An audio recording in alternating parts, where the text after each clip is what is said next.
Well, sir, it's late afternoon as our scene opens now, and here in the living room of the small house halfway up in the next block, we find Mr. Rush Gook, all by himself.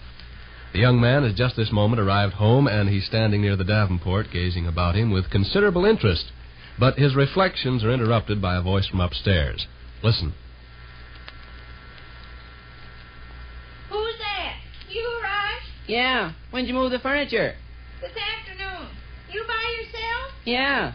Your father's not around? Not due yet, is he? Ain't even 4 o'clock. What'd you think of that living room? Considerable changed around. Who helped you? Was there ever such a mess? Huh? Look at that bookcase scrunched against the whole length of bare wall. Hmm. Easy chair in the hall corner where a person could trip over it and break their necks. Don't you like the way you fixed Library table spranged every which way like a sore thumb on a sick horse. This room is arranged 1940 style, Willie. Isn't it beautiful? What's the idea? Look at where the davenport is. Come on, have you... Get out of them school clothes and climb in your overalls. You and me got work to do. Who's been here, Mom? Why? You've been crying, haven't you? Makes you think so. Your eyes are... Oh, bosh. Listen, let's not stand and twiddle our thumbs.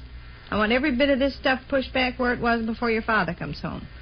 Skin out of that good shirt. Your overalls is hanging in the cellarway. Okay. Well, move. I don't get I'd it. love to have Miss Stembottom see this living room. Or Miss Donahue. They'd think I'd gone clean out of my belfry. Latest style living room for the year 1940. I'm surprised that davenport isn't upside down. Or pasted on the ceiling. Mom, who was here this afternoon? Why? You've been crying. Oh, been crying. What makes your eyes so red, then? Sure you've been crying. I'm not crying now. How many times does a person have to tell you a thing? Crawl in your overalls and we'll try to straighten out this mess. Okay, I'll go get 'em. Only I don't think I really need 'em. I'm pretty dirty as it is. These are my old pants, and I have to change this shirt tomorrow anyway, and there ain't much dirt to move in furniture, All right, and going to the bother of changing my clothes would take up more time. Tell you what we'll do first. We'll wrestle that bookcase back where it belongs. Be a job, too. Mom, who's been mean to you? Can you tell I've been crying? Sure. Well, I'm about through crying. Just about cried my last cry over old darn people. What people? Oh. Shall I get on the heavy side of the bookcase and you get on the... Sit down a minute. Huh? Gonna sit down a minute. Liable to explode in 40 pieces if I exert myself feeling all upset the way I do now. Yeah, sit down. I'll sit down in my 1940 style living room and enjoy all the new modern ideas. Your father's easy chair sclounched out there in the hall is sure a treat to the eye, ain't it? Just more than fashionable. You sure wish Gov was here, don't you? Why? So you could unload what you got on your chest. You figure I'm a young kid and not worth telling stuff to. I'm the young kid. Haven't got the gumption of a rabbit. Let people shove me around like a stump on a log. Who's been doing that? Oh... Go ahead and tell. Do you good to release your pent-up emotions. Pent-up emotions is correct. Oh, there don't need to be any secret to it. If I'm weak in the upper story, I might as well let it out now as later on. Sure. Of course, I realize you'd prefer to confide in somebody else besides me, but... Willie, wouldn't you think a lady as old as your mother would have enough gumption not to let old darn people come in their house and take charge and shove their furniture around over their dead body? Well, who done I never wanted my furniture moved. I never wanted a single thing touched. But what'd I do? I acted like a silly, dumb sheep and followed crazy orders exactly like I was told. Well, I've learned my lesson. Who was it that done Miss it? Apparat, that's who. Is she the one Great that... big old mean know-it-all lady. I don't care for Miss Apparat myself. Great big old mean know-it-all lady. It's all in the wide world she is. All she ever will be. Well, did she... Come in here out of a clear sky to pay a little call. Started right off being bossy. Told me this, that, and the other thing with her mouth all pursed up like she couldn't possibly be wrong. And if I had any different opinion, I couldn't be very bright. Yeah. I remember that time she spoke at high school. She was kind of... Nobody likes her. None of the ladies like her. Imagine coming in a person's house and rearranging the furniture when the person don't want their furniture rearranged. I guess she's Look, just... bookcase up against the bare wall. Easy chair in the hall. Did you have a fight? Of course we never had a fight. Think we're wild tigers or something? Did you part friends? Well, naturally. Think I'd let on for the squillionth part of a second she got my goat? She didn't just up and move the furniture, did she? She didn't just grab a hold of the Davenport and push. Practically. Yeah? We got to talking about modern living rooms. That is, she did. Of course, I never open my mouth when she's around because she'd show me in that nicey nice way that I didn't know what I was talking about. Maybe I'll say something like, "Goodness, aren't they having a terrible to-do over there in Europe and around in through there?" Miss Apparat will give her patient little la-di-da laugh like she's talking to a child 5 years old. Acts the same way with Miss Stembottom and Miss Donahue. They told me. Ought to make you feel like 30 cents. One time Rooster Davis ran an errand for her clear across town to Oakland Avenue, and she only gave him a nickel. And before he left, she says, "Little boy, I'll have to ask you to wash your ears before you deliver this note." Rooster was 13 years old at the time. Sure. You got to talking about living rooms, huh? And Miss Apparat says... Said my bookcase, in order to conform with 1940 standards, ought to be against that wall by itself. I says, "Oh, I don't think so, Miss Apparat. That'd make the south side of the room so naked," I said. "No, dear," she said, smiling patient like she was talking to a nitwit. "But it would," I said, "besides crowding the other pieces in other spaces." "No, dear," she says, just like that. Of course, I begin to tremble, like I do when I'm excited. She says, "Come on, let's try it." Why, I couldn't believe my ears. Here was this woman suggesting against my wishes that we move my furniture that I'd already told her was satisfactory to me where it was. She got up from her chair and says, "Come on, you'll see immediately the improvement." She wanted you to help shove the bookcase? Davenport first. Get it out of the way, see? Boy, she's got gall. Put you right to work. Put me right to work. And I worked. Worked like a horse. Why don't you say, "Listen, sister, if you feel like wrestling Davenports around, there's a furniture department down in Yambleton store, and you can go..." I don't know. I'm a plain ninny, I guess. Were you mad? While we were shoving stuff around, you mean?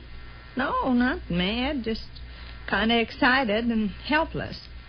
I done what she told me to do exactly like some tame little rabbit. That's why I boiled so after she'd gone away. I knew she could tell how I felt. After she left, you went upstairs on the bed and cried, huh? Well, I had to do something to let off steam. I'm not so much mad at her as I am at myself. My insides turn over when I think of it. There I was, in my own house, pushing and shoving and tugging at old heavy furniture, and smiling sick and saying I didn't think 1940 ideas were any better than my own, and Miss Apparat just the same as telling me I didn't know beans, and me agreeing with her. And when we were all through and had every bit of furniture stuck where she wanted it, I said, "Yes, it's very nice.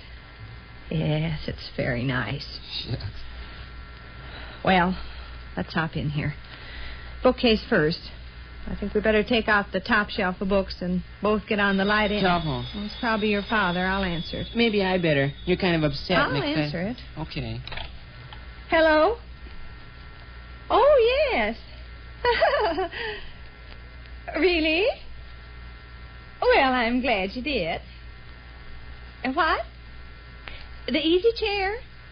Yes. Facing the window? Uh-huh.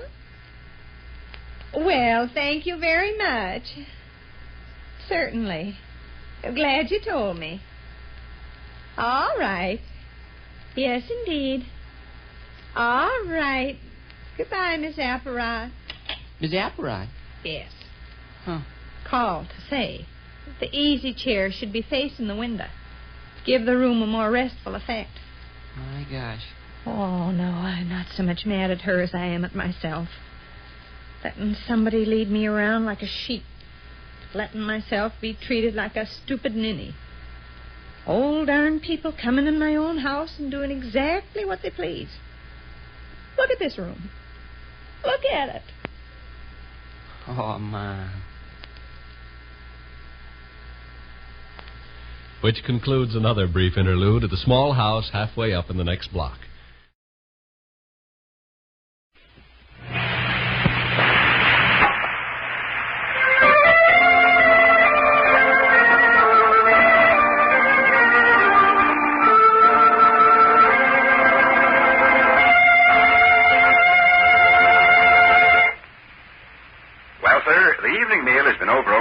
smile as we enter the small house halfway up in the next block now.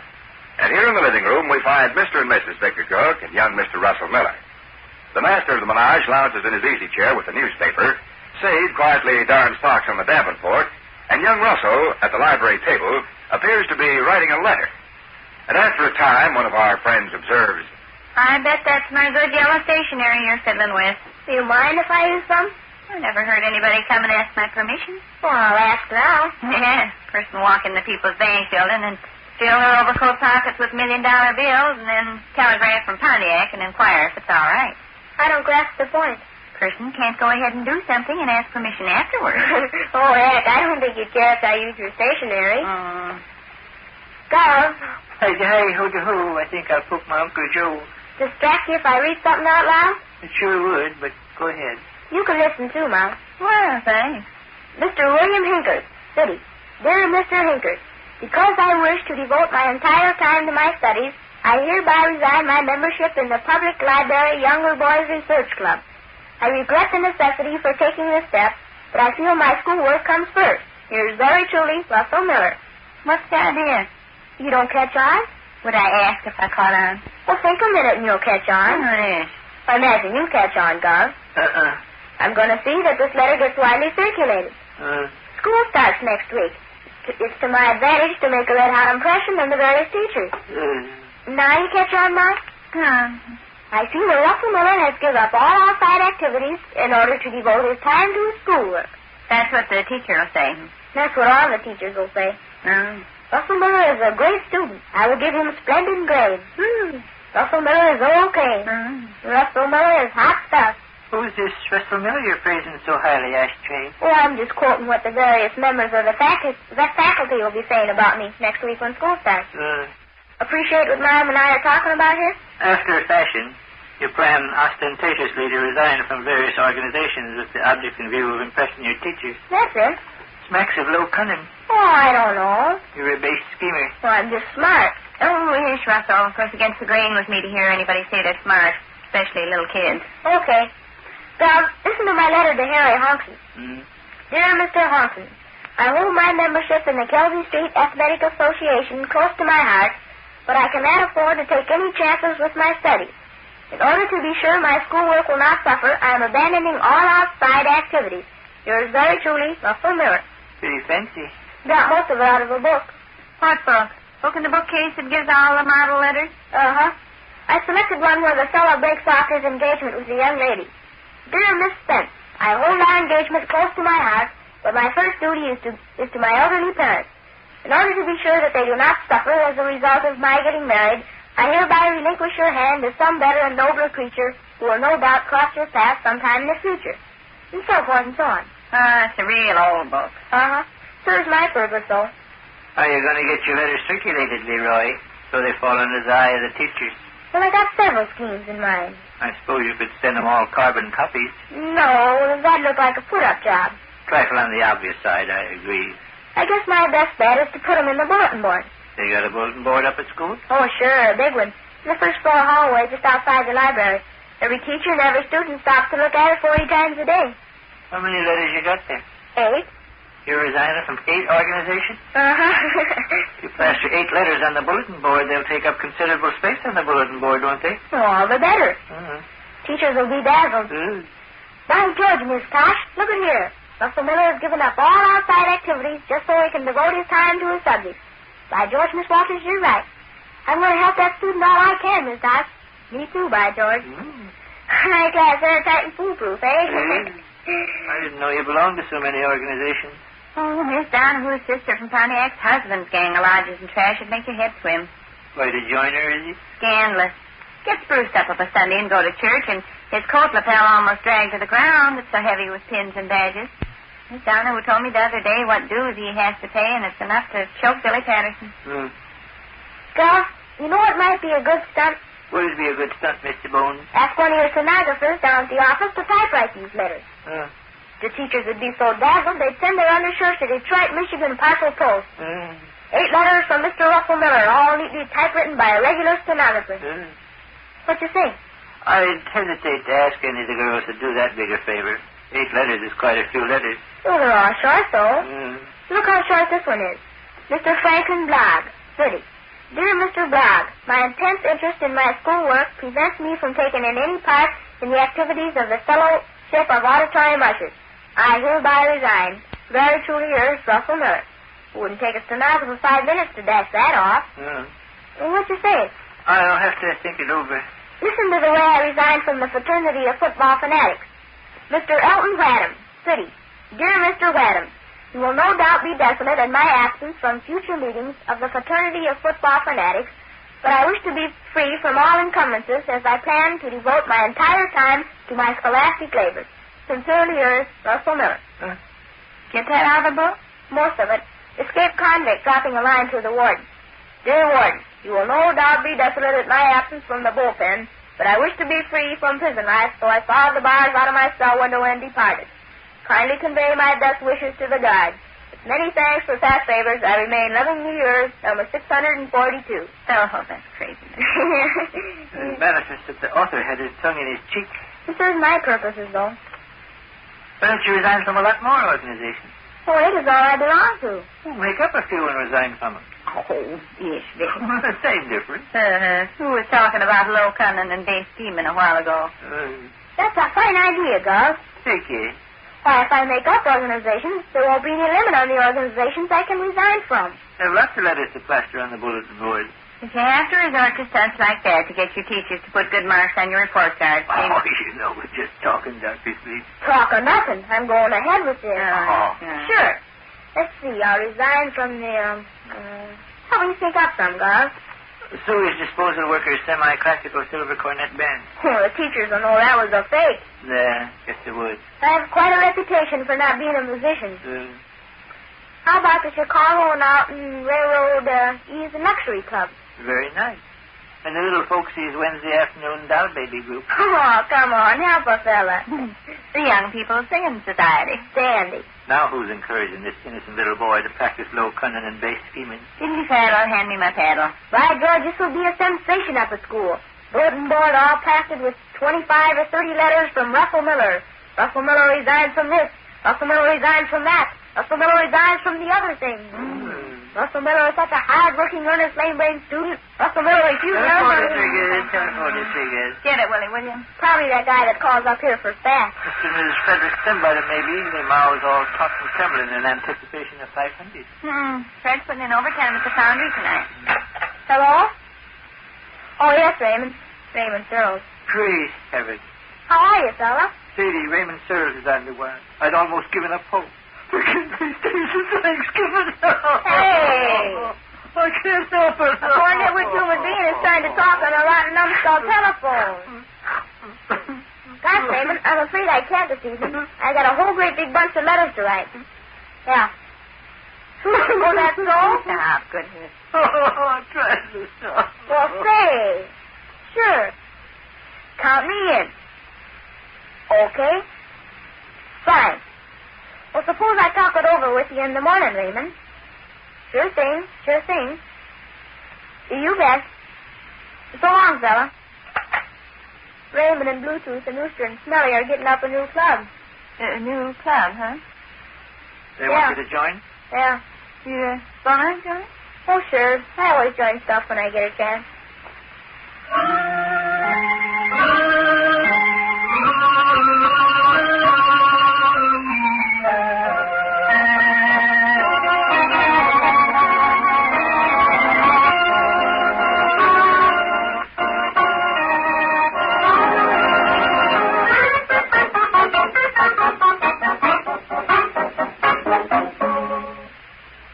Which concludes another brief interlude at the small house halfway up in the next block.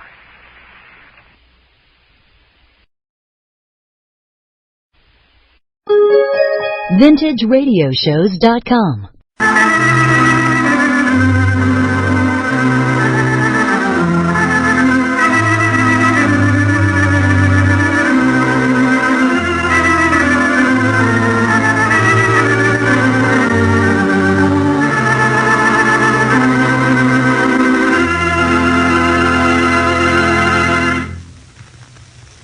And now, get ready to smile again with radio's home folks, Vic and Sade, written by Paul Reimer. Yes, so here again, folks, your good friends Vic and Sade, brought to you by the makers of Crisco. And with them is Mrs. Beach, your radio neighbor.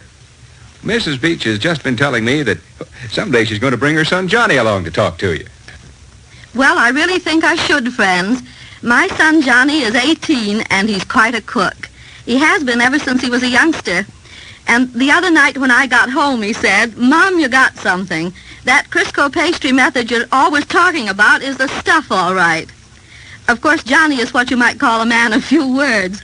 But you see, he'd made a pie that afternoon. It's about the 5th one he's made this new Crisco way, and every single one has had a crust that would melt in your mouth.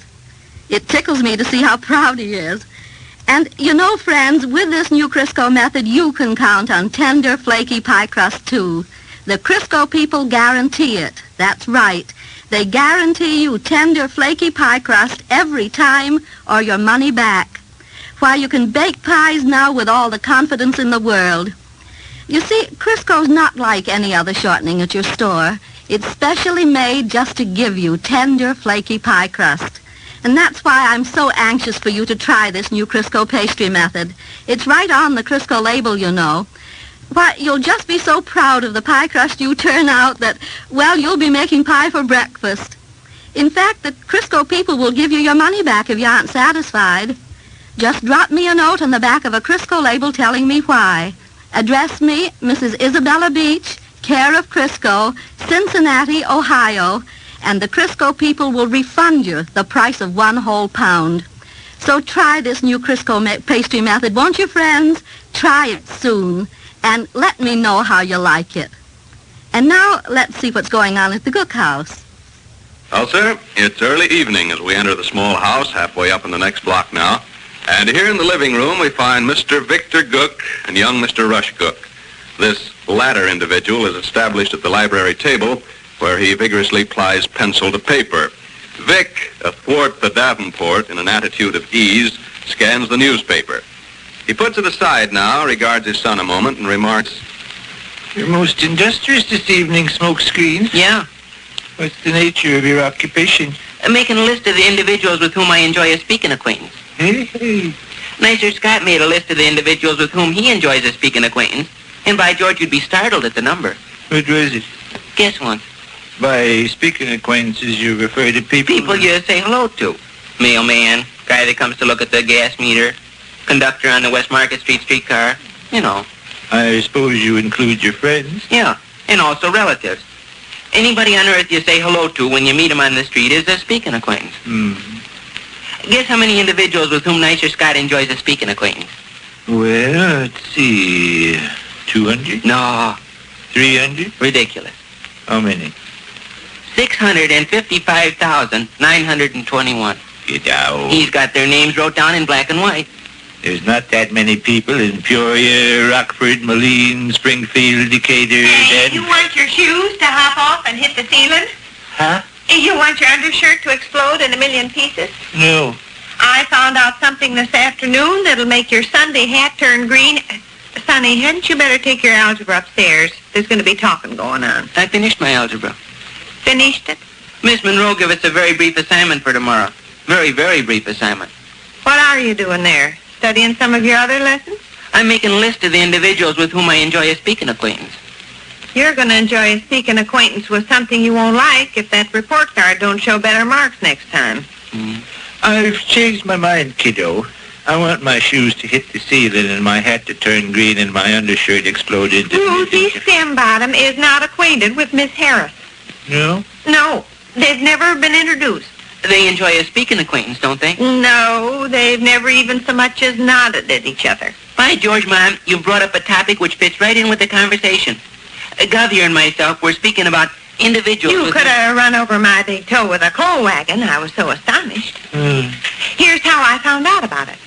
Ruthie and I were downtown today and talking along about this and that on the way home. She says, Say, how's Miss Harris's cold?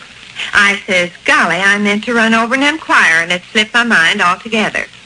Ruthie says, I happened to think about her having such a bad cold when I was polishing furniture this morning, and it kind of halfway worried me with so many sick with flu. She's such a jolly, active woman, I hate to see her not feeling good. Understand now, it was Ruthie made that speech. I says, well, if it bothered you, why didn't you telephone? She says, how could I? I'm not acquainted with Miss Harris. Darndest thing you ever heard of?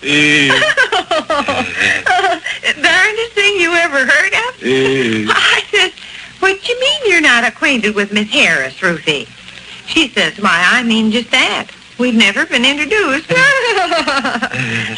Darndest thing you ever heard of? You could have chopped off my nose with a pound of butter. By George, these pile up. Your list of speaking acquaintances? Yeah, look here. 2 pages chock full of names. How many did you say were on Nicer's list? 655,921. Nicer Scott knows that many people? He knows them well enough to say hello to. Oh.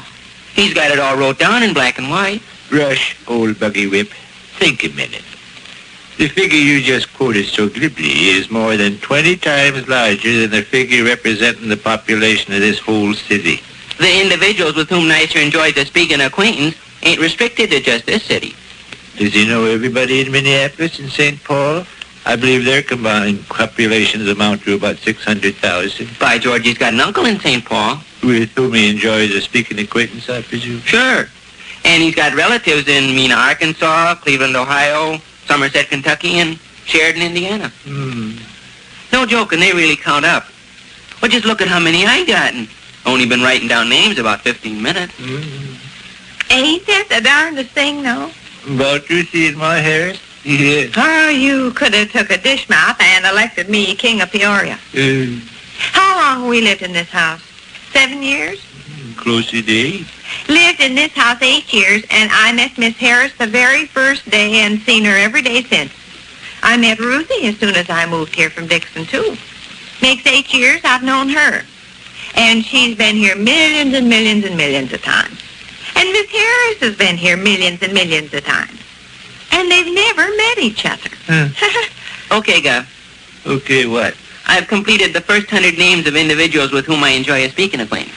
You're going to be angry with me, Rush, but I might as well say it and not be an old hypocrite.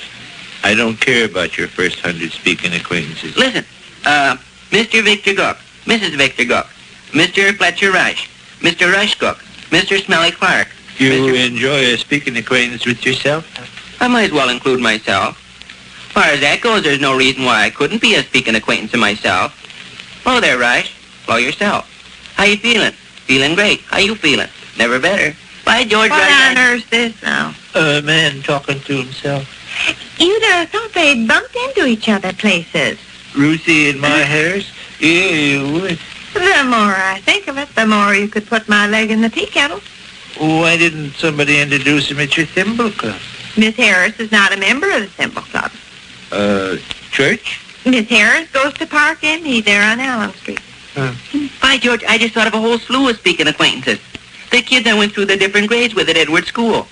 Let's see, Paul Kiefer, Robert Murray, Everett Baldwin, Forrest Hillman, Ralph Trott, Joe Rosenberg, Harry Steffen, Laura Getsky, Geraldine Bass, That goes down. Huh? Your recital is slightly wearisome. I'll say. No, but ain't it surprising how many speaking acquaintances an individual enjoys? Yeah. By George, I bet if I keep on thinking them up, pretty soon I'll have as long a list as Nicer's. What if you walked down the street and bumped into all your speaking acquaintances at once? Hello, Paul. Hello, Robert. Hello, Everett. Hello, Forrest. Hello, Ralph. Hello, Joe. Hello, Harry. Hello, Laura. Hello, Geraldine. Hello, Wilmore. Hello, Fred. Hello, Margaret. Oh, Rush, for mercy's sake. I'm demonstrating what happened if you walk down the street. Well, give us a rest. I tell you the thing about it that gets me. About my Harris and Ruthie? What's that? All these years, they've talked like they knew each other. Ruthie will say, did Miss Harris receive that letter from her sister explaining about Arthur's foot? See? Miss Harris has said 40,000 times, what did Ruthie wear at such and such a place? Her little blue or the tan frock with insertion? Just from listening to me, they understand everything about each other. Clothes and relatives and little sicknesses and everything. But never met. Sort of another whole slew of speaking acquaintances. The guys I've had in my Sunday school classes through the years. Let's see. Fred Ray, Merlin Beeson, Russell Herman, Ed Bennett, Sam Bavister, William Cleveland, Charles Matzes, John Boyland, Clement Costigan, Jack Sweeney, Albert. Sit down. By George, if I go on at this rate, I'll beat Nicer's list. I asked Ruthie. I said, surely, Ruthie, you bumped into each other lots of times. Downtown, grocery store, in at Hamilton's and around. She says, yes, we have, many times. I says, well, for goodness sakes, why didn't you speak? She says, well, I thought of it, but something always kind of held me back. Guess I was afraid I'd make myself look pushy. And I'll just bet you $9 that's the way Miss Harris felt. Afraid if she spoke, Ruthie might get the notion she was pushy. Darndest thing you ever heard of? Why, gracious sakes alive. 7698K, please. What's all this now? Getting in touch, Crack. Nicer Scott. Why, gracious sakes alive, if it'd been me, I'd have waltzed up to Miss Harris and says, Miss Harris, I'm Ruthie Sambottom, and you know I'm Ruthie there, Sambottom. Oh, my. Oh, just sitting around. Yeah. Say, I'm making a list of speaking acquaintances. I haven't counted them, but there's plenty. Pretty soon I expect to have you beat. Oh, is that so? How many you added on? What's your grand total? Go on. I guess this is enough of this conversation. So long. Oh, Minnie. Huh? How many speaking acquaintances is Nicer got? 2,108,697,483. Ain't that the darndest thing, Will? About Ruthie and my Harris? Ain't that the darndest thing?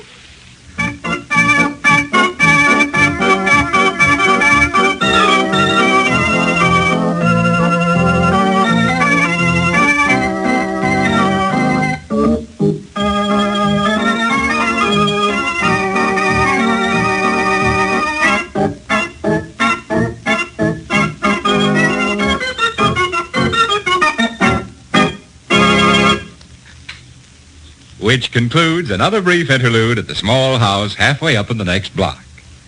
And so we leave Mrs. Beach and Crisco's Vic and Sade until the next time. Don't forget to listen.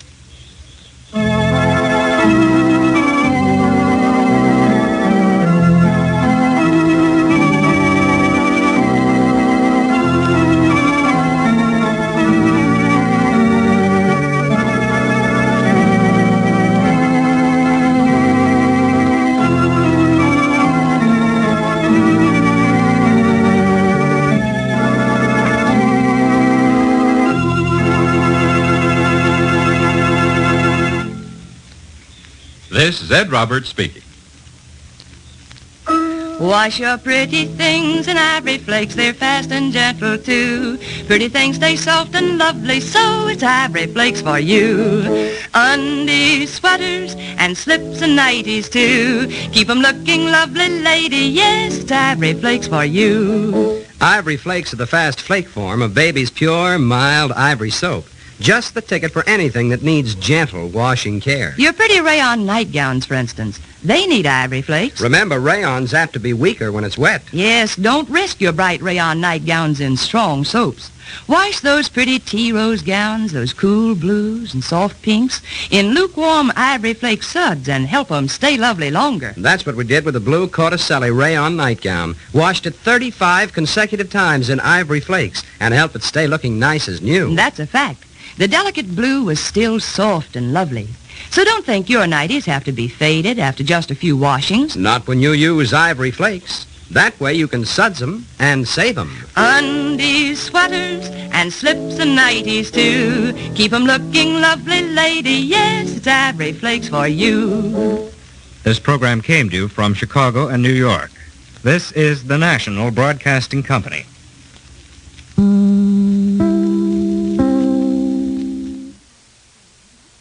And now get ready to smile again with radio's home folks, Crisco's Vic and Sade, brought to you by Procter & Gamble. Say, we're right smack in the middle of the summer, aren't we? And I've got some mighty important advice for all you pretty summer brides, and it's about cooking. I know you want to show your husband what a grand cake baker you are. You've probably got your first cake already planned, but I want to make sure of one thing right now. I want to make sure you baked your first cake with new Sure Mix Crisco. Why, this wonderful new Crisco starts you right off the bat with 3 exclusive new cake-making advantages. Yes, new Sure Mix Crisco gives you higher, lighter, tenderer cakes than you can make with any other shortening we know of. You see, new Sure Mix Crisco is different from any other shortening you can buy. It's the result of the greatest shortening discovery in years, a patented discovery you get only in Crisco. And we don't know of any other shortening that can promise you these 3 exclusive cake-making helps. Well, just wait till you see the wonderful new kind of cake batter Crisco gives you. It's smooth as satin, and there's none of the separating or curdling you get so often with other shortenings. One look at that Crisco batter, and you'll know your cake is going to be a success.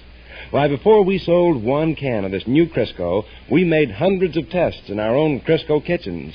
Yes, we baked hundreds of cakes using every well-known shortening we could buy. And you know what happened? Well, the cakes made with these smoother Crisco batters baked up as much as 15% higher and lighter, depending on the type of cake, than those made with any of the other shortenings. And they had a special kind of tenderness that made them the best eating cakes of all. So get Crisco today. Once you've tried this new Crisco for cakes, you'll never go back to any other shortening, because your husband's going to say, "Honey, you're the best cake maker in town." Well, sir, it's quite late at night as our scene opens now, past 11 o'clock, and here in the living room of the small house halfway up in the next block, we find Mr. Victor Gook and young Mr. Rush Gook. The latter has just this moment arrived home, and his father regards him with severity. Listen. Did you decide to drop by for breakfast? What time is it? Midnight. Oh, hey, now listen. Well, look at the clock. 11:20. 11:20 is an approximation of midnight. We needn't split straws. Do you feel that 11:20 is a seemly hour for a guy your age to come nonchalantly home? Well, I had no idea it was so late. It strongly behooves you to acquire some new ideas, my boy. I think I'll advise a few plans to alter your views on certain matters. Mom in bed? Mom is in bed. Mom has been in bed a long, long time. She's no doubt asleep now, tossing uneasily as she dreams of her wayward son. Oh, shucks. You take a flip attitude toward the situation. I haven't been out of the neighborhood all evening, Gar. No? Matter of fact, I've been within a half a block of the house ever since 7 o'clock. Why, if you or Mom had wanted me, all you'd have to have done was stick your head out the door and holler for me. I'll listen to your feeble excuses and lame alibis in the morning, George. Right now, I suggest you retire without further ado. I can't. Why not? There's something in the wind. What is that, pray? Mr. and Miss Hush are having a party tonight.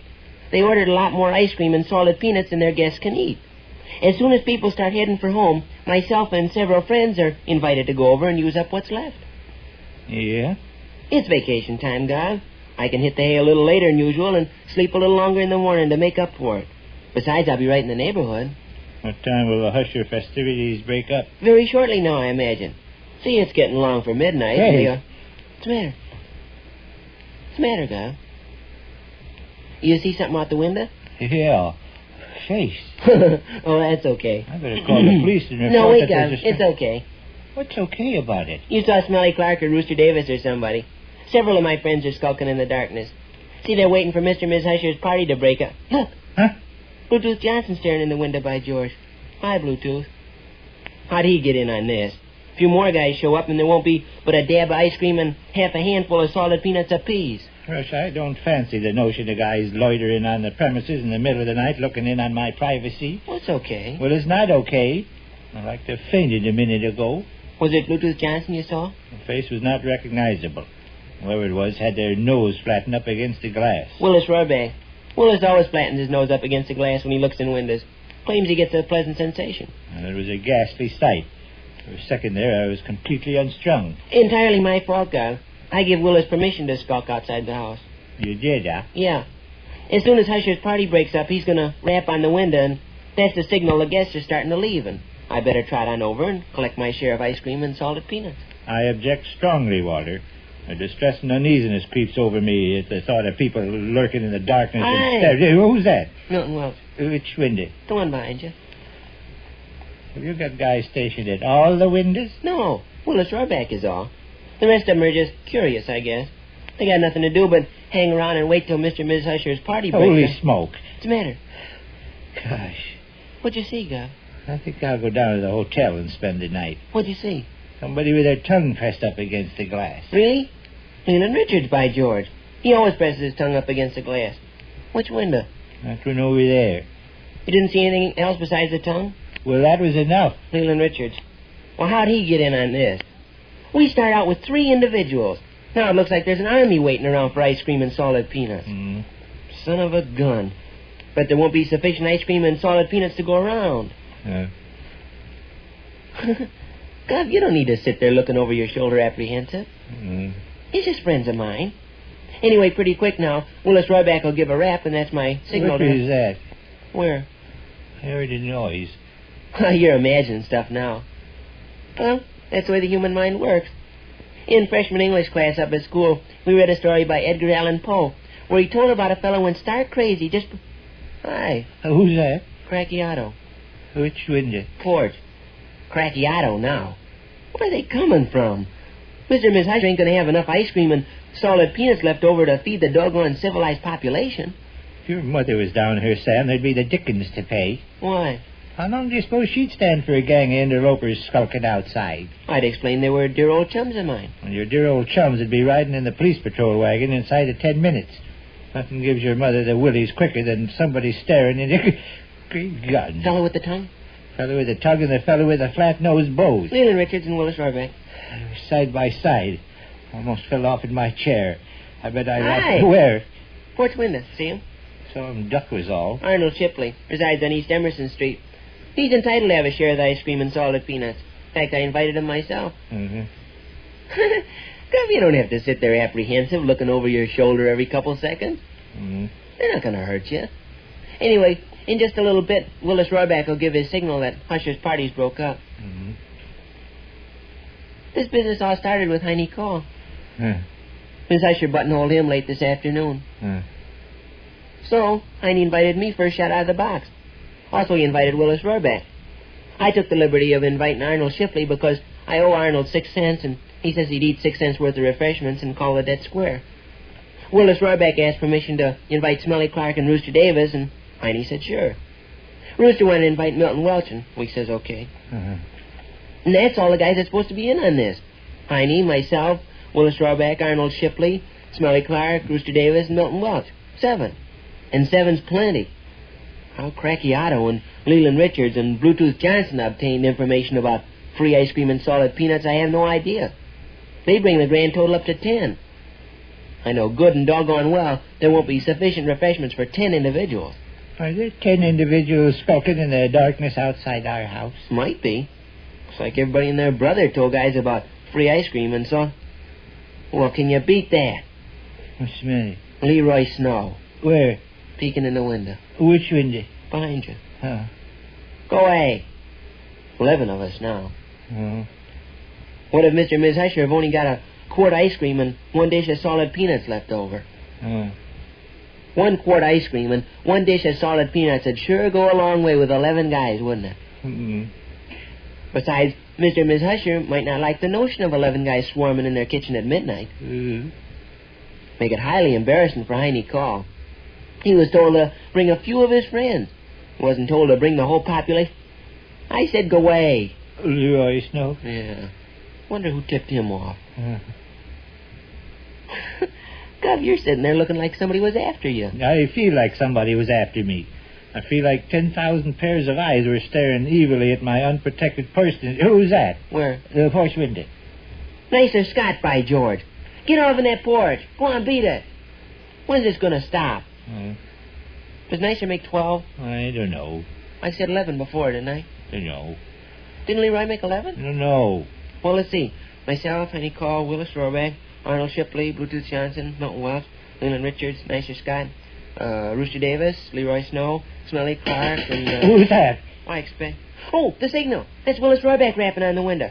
Mr. and Miss Usher's party's breaking up. Guests are going home. Free ice cream and salted peanuts. I'd better run, Gov. I won't be gone long. Probably not more than half an hour. I expect you're headed for bed. No? You going to wait up for me? Yeah. Well, it won't be necessary. Yes, it will. Why? I'm scared to go upstairs in the dark by myself. Kay, what's that? Which concludes another brief interlude at the small house halfway up in the next block. And there we leave Crisco's Vic and Sade until the next time. Say, think of all the fruit cobblers you can have now. Peach, cherry, blackberry. Oh, gosh, there's no end to them. And they're so easy to make, too. Just mix your sugar with a little flour and combine with the fruit in a casserole.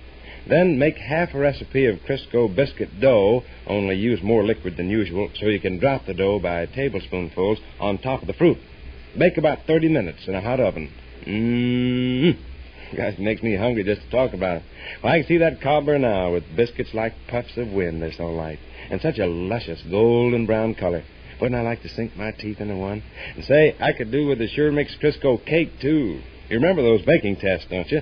They proved that Crisco can make cakes higher, lighter, and tenderer than any other home shortening we could buy. So get Crisco today and use it for all your baking and frying. Remember, no shortening we know of comes to you purer, fresher, or creamier than Sure Mix Crisco. And don't forget to listen to Crisco's Vic and Sade the next time. This is Melvin Allen speaking.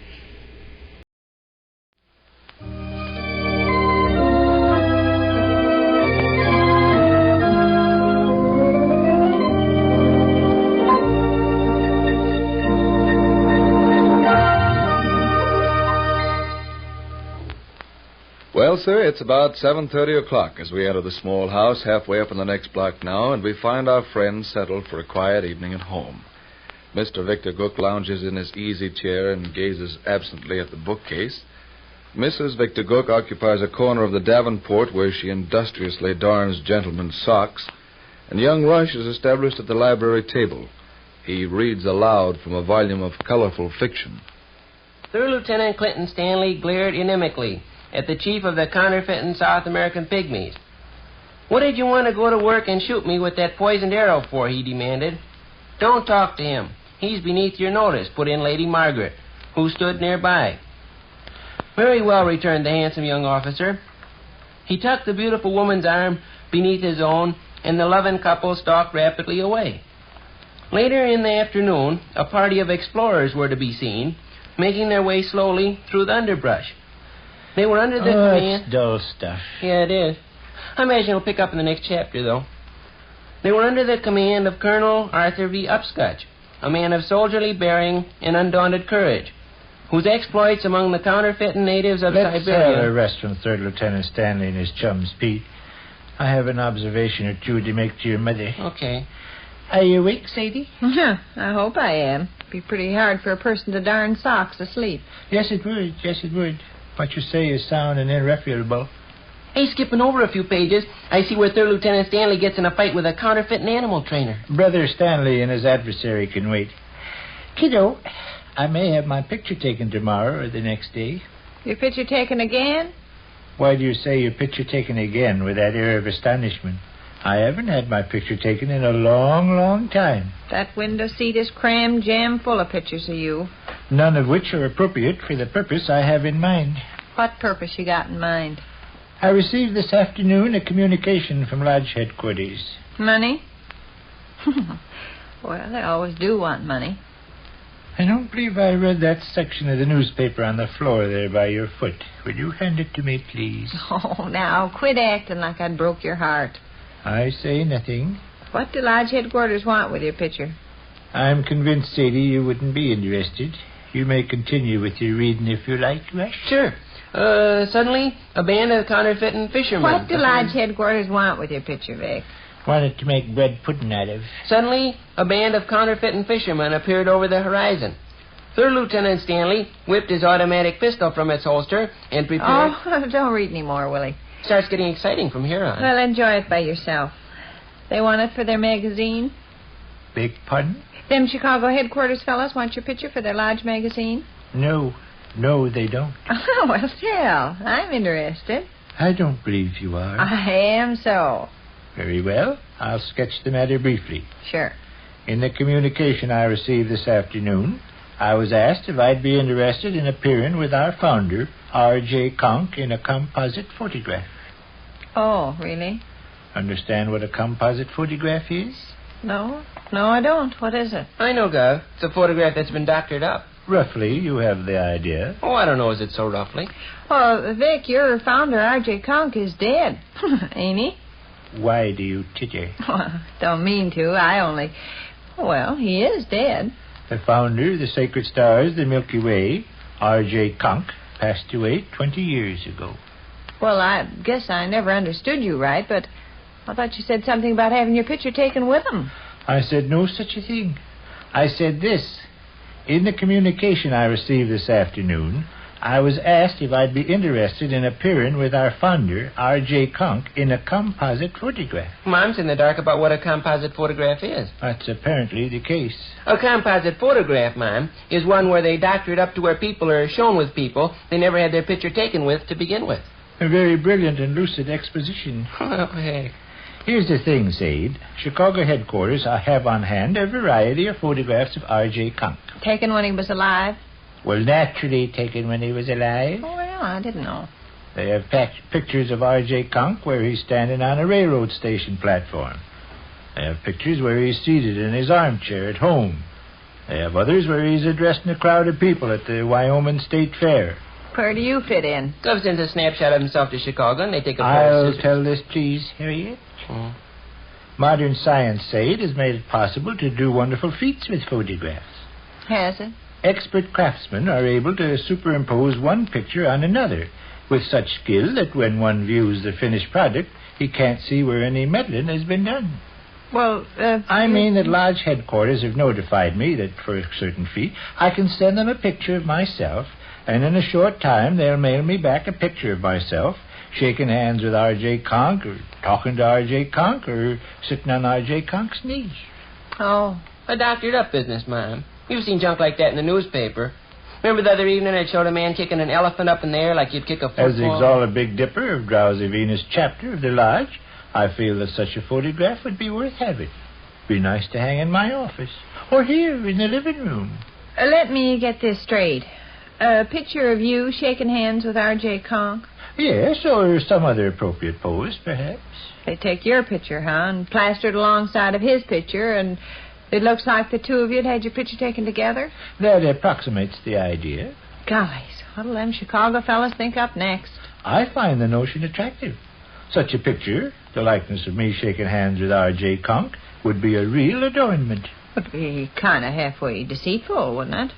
Why? Well, you never shook hands with R.J. Konk. I would like to have shaken hands with R.J. Konk. Yeah, but you never have. Suppose I got myself a picture of George Washington and doctored it around to where it looked like him and I were shaking hands. You're disposed to adopt an oblique view of the matter. I'll see. Smelly Clark's Uncle Strap dearly loves to reminisce over the time him and his lady friend drove to Peoria for purpose of enjoying fish dinner. Well, sir, just so he had... Pardon me, Rush, if I interrupt? I hardly expect you to grasp the more or less delicate concept involved, Sade. Suffice it to say, the proposition appeals to me. And I think tomorrow I'll drop in at Moore's and have a photograph of myself taken in full Lodge regalia. Cost you money. I doubt if the expenditure will deprive my family of the necessaries of life. We'll be able to buy groceries for supper as usual.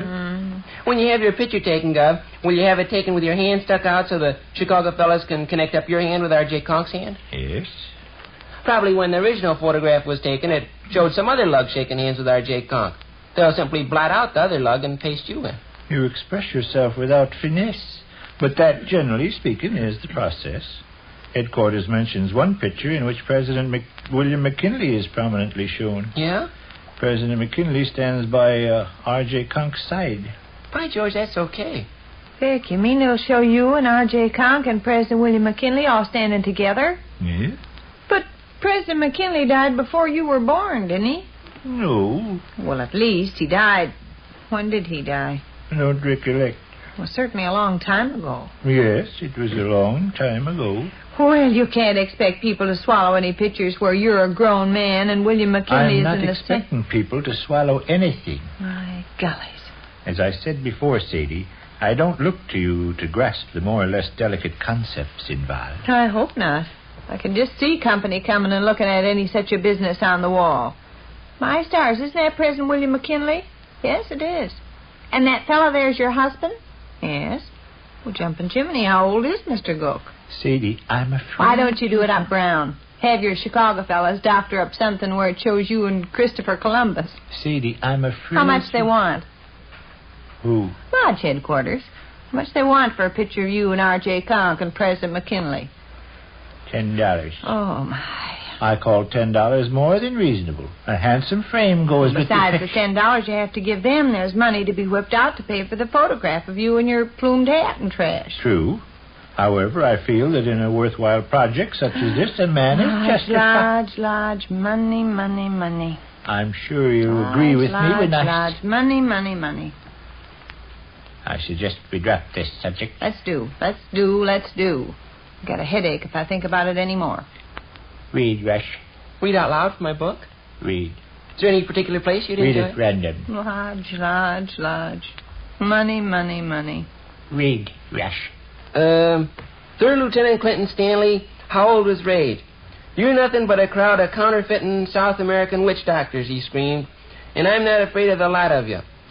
Then, whirling swiftly around, he addressed Lady Margaret, who was smoothing out the folds in her dainty pink parasol. Come here, you, barked the handsome young officer. I want a kiss, and I want it quick. The beautiful woman tripped forward willingly, her soft, rounded arms outstretched.